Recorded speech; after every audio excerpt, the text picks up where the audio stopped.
I'm June Gruber, an associate professor of psychology at the University of Colorado Boulder and director of the Mental Health Expert Series. I'm delighted to be here today with Dr. Wendy Heller, department head and professor of psychology and former director of clinical training at the University of Illinois Urbana-Champaign. Thank you for being here today. Thank you so much, June. I was wondering if you could start by telling us a little bit about the kind of work you do in the area of mental health and clinical science. Broadly speaking, I'm really interested in the brain mechanisms that are involved in um, anxiety and mood disorders. And I'm also extremely interested in the what you could call vulnerability factors that uh, people kind of carry around with them all the time that make them more likely to experience depression or anxiety. You could think of those as maybe traits or emotional dispositions or social experiences that people have had, or they could be even biological vulnerabilities, different um, hormonal situations, or other things of that nature that might make people more vulnerable. Because although I am, of course, extremely interested in um, what's happening when people are experiencing an episode, I'm especially interested in the things that make us more likely to have them happen, because it seems like that's more likely to be a place we can really intervene. And if we can intervene before they happen, we can sort of avoid situations where we have to use medications that have side effects and so on.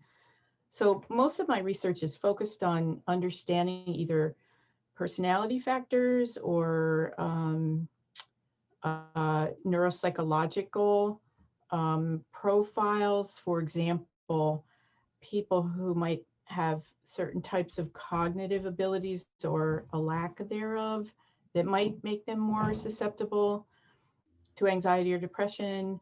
Maybe people who have trouble with certain types of memory or executive function, what we call executive function, are especially prone to becoming anxious or depressed because of life experiences. So I've done in my research, we sort of assess emotional functioning, we assess social functioning. We often will use questionnaires for that, sometimes other types of tests. We'll look at intellectual functioning. Then we'll also do use techniques that allow us to look at brain function and activity, like EEG or fMRI, neuropsychological measures that allow us to infer function of the brain. Um, and we have used different types of tasks that challenge people. For example, let's say I might be prone to getting anxious under certain circumstances. Um, Maybe I have a personality style of being avoidant, and we know that being avoidant makes you you're more prone to becoming anxious or depressed than if you have an approach personality style where you're going to jump right in and solve the problem or whatever. So we might set you up in a situation where we create a little bit of a threat and then look to see how you react to that threat and measure your brain activity and so on. That would be an example there. I think I think uh, uh, the most important thing that I feel right now is that my research has led to is uh, are making a distinction between different types of anxiety and depression. And um, that I think is something that we will be able to leverage in the future more than we do now. And in particular, we have made a distinction between anxious apprehension and anxious arousal. And I think there are also other types of anxiety that we have not fully explored, um, which we're beginning to look at in the lab as well. And these types of anxieties really map onto different brain functions. So, for example, anxious apprehension could also be called worry. And we know that when people are worried, they tend to be rehearsing things verbally and kind of projecting all the bad things that could happen into the future. And it's engaging a certain part of the brain, specifically the frontal area in the left side of the brain, that's often involved in verbal rumination or verbal rehearsal. But when people are anxiously aroused, that's more like a state of almost like panic, or you're hyper alert, you're scanning the environment, you're paying attention to what's out there. It's hard for you to focus or concentrate on something like what you're reading, for example. And we know that engages a different region of the brain, because of the idea that different regions of the brain are doing different things and involved in different types of cognitive and emotional functions. So I think that that is a important takeaway from the research that we've done, that I wanted to sneak that in there because I know I was talking big picture, but that's a little more specific. I mean, thank you for such both a broad like overview, but also specific examples of the really groundbreaking work you've done. And I think a question people often wonder with really successful careers like yours is how did you first go about getting started in this work? Well, thank you for asking that. It's, you know, I recently read, and I'm not sure where, but I know I'm not the only person who thinks this, but sometimes you hear people talking about me search in a kind of derogatory manner, but I'm a big fan of me search. I think that when we have personal experience with a area of research, or an effort to try to understand something, and if it's something that we recognize or know something about, it actually can give us a lot of passion for that topic. It can give us insight into it. And I remember um, the first time I had to get up and play the violin in front of people, and I literally could not move. I froze, and my legs were shaking. I could barely stand up. And it was a very formative experience for me. And I've never, never forgotten that, and never really felt like we had all the answers. Could that have been avoided? I mean, this happens to people all the time, and for many of us, it's actually a shock.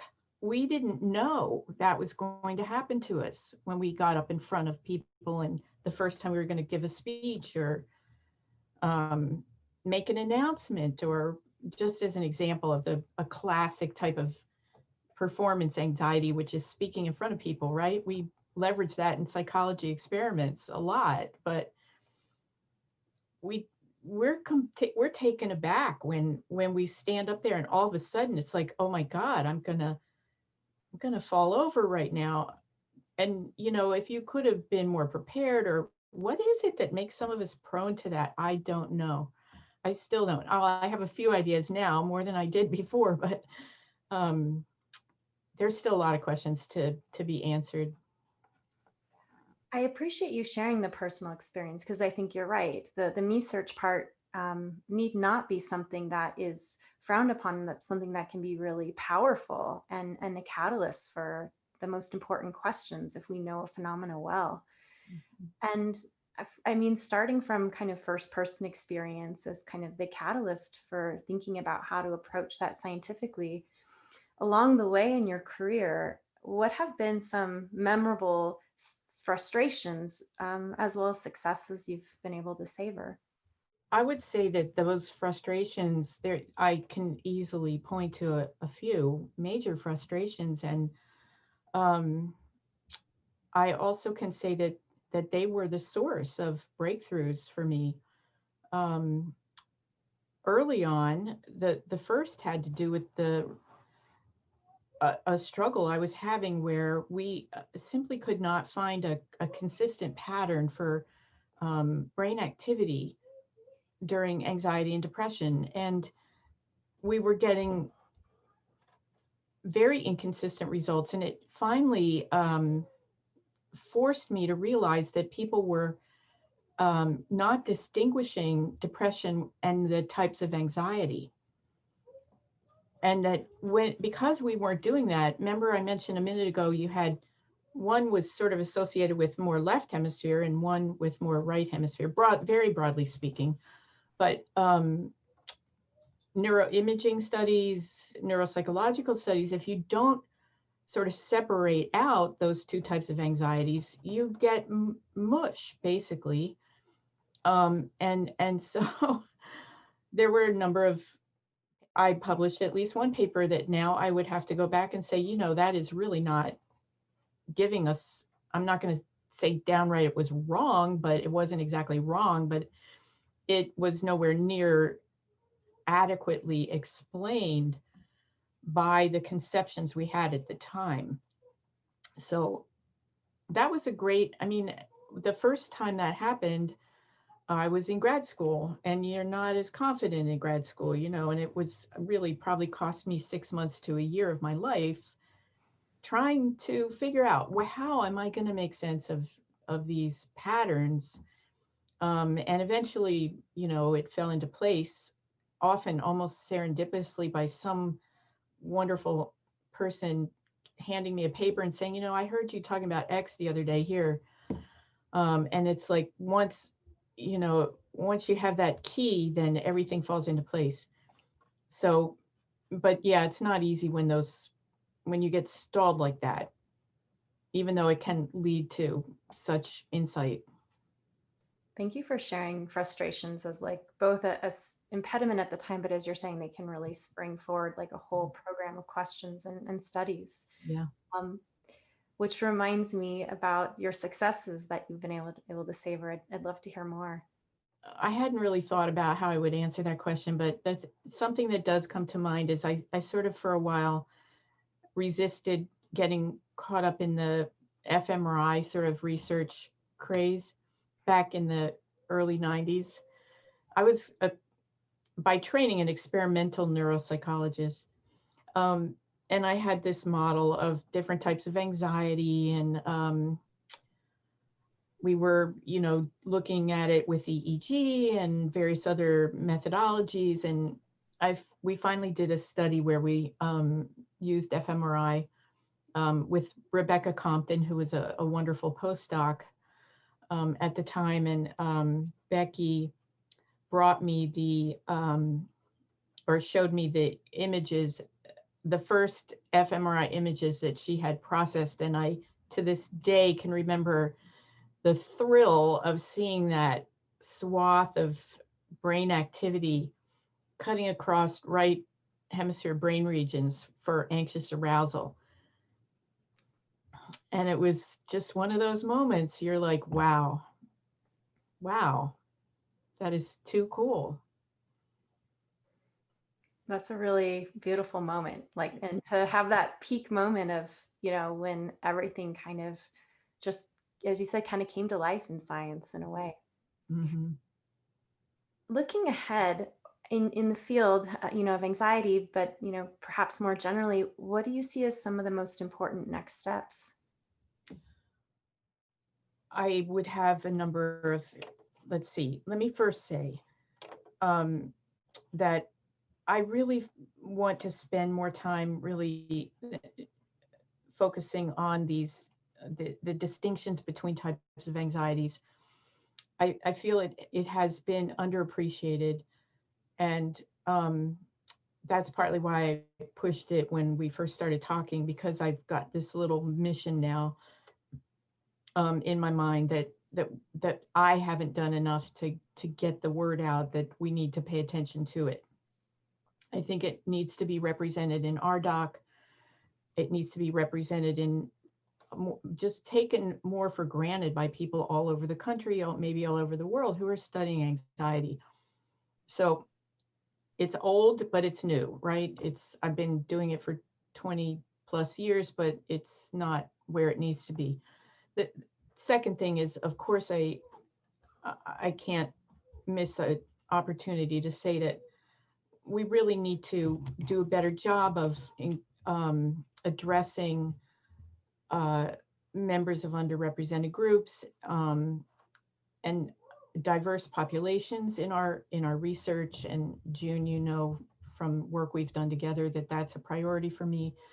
And finding ways to engage those populations, doing a better job of communicating about science, broadly speaking, I think is a priority for the future, so that we can actually work more in partnership with communities.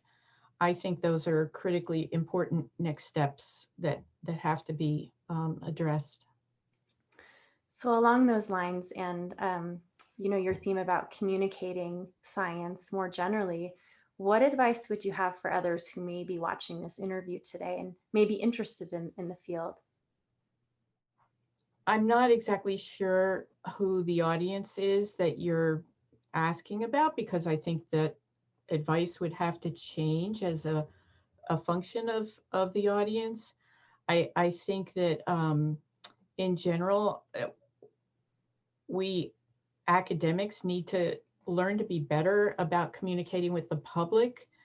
You know, you can always tell an academic if they're hemming and hawing about, well, it's usually like this, but right. And we have to learn to be more not only confident, I think, honestly, but less l- less nuanced sometimes, and not necessarily be afraid of that, even though there are very good reasons that we do try to avoid that. But I think it is a line that we could learn to walk a little better. I think that in terms of communicating to our scholarship, there's, you know, it's a complicated thing. Personally, I think Psychology Today does a good job.